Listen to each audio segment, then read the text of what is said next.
Otyo webale nnyo gwakyagenda maaso okubanga atera otugoberera oli ko tugafo gwa Kimbo updates atutunulia ebintu by'enjawulo bingi enza muzukulu wa Kisoloma Kimbo wanate ankomyo n'ensonga ez'enjawulo mwali mu nsaba juzi ne mungamba mujjukira story gye twakola eya kalipiro man ono omusajja yeegulidde erinnya mu kuziikula abafu mu kusengula abafu n'ebirala nga munsaba ekitundu ekiddako bananga ekitundu ekiddako kiriwa naye omusajja ali busy bannaye mwali mu kintu ogwo mulimu kati gw'amaanyi mu Uganda wano omusajja abeera busy tafunika era musanze eno musanze abagula amasuuti ga kuteekamu bafu naye tugenda kuba nga tunyumya ebintu bingi nnyo ebyenjawulo sigala gwe ng'okyekumire ku mukutu kalipiro sooka obuze ku balabi ba Kimbo updates mugamba mutyamu abalabe baffe aba Kimbowa mbaagala nnyo nammwe kati mwongedde okunjagala era mbaagala nnyo era mwogere okunjagala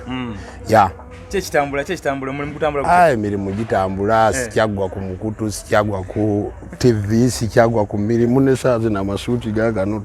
tulina be tugenda okuziikula lindako tutandikira awo wennyini bw'oba ogenda ziikula abafu obagulirira essuuti mpya balina amasuuti gabwe ge babeera nago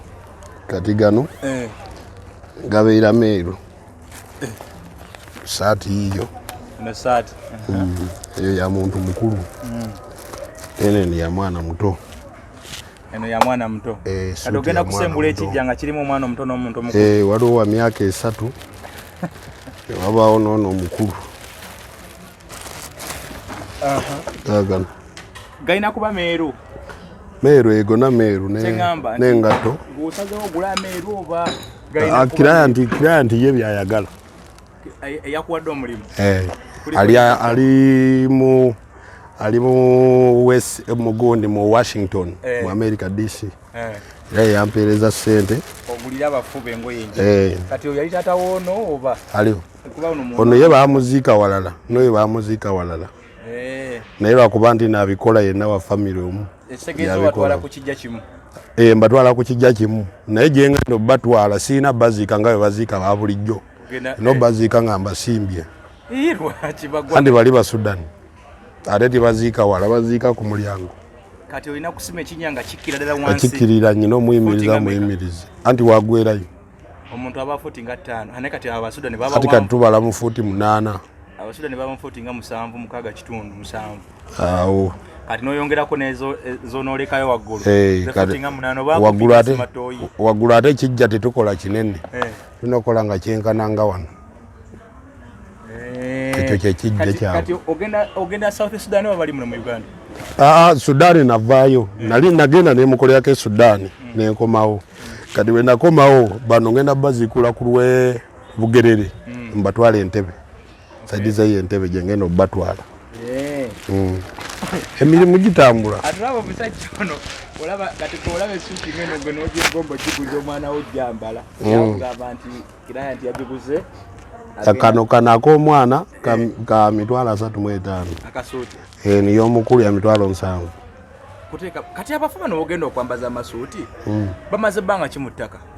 ono omwana yafa nange nga nyina emyaka 5 kati essuuti erigenda muyamba kyamagumba gakyali ono emyaka gye yafiiramu ndowooza nali nyina emyaka nga kuba yasooka ono badda kati waira okulaba nga bawera mu busuuti kubanga essuuti tumanyi nti eyambalwa muntu eyeegolodde kyonna ekibaawo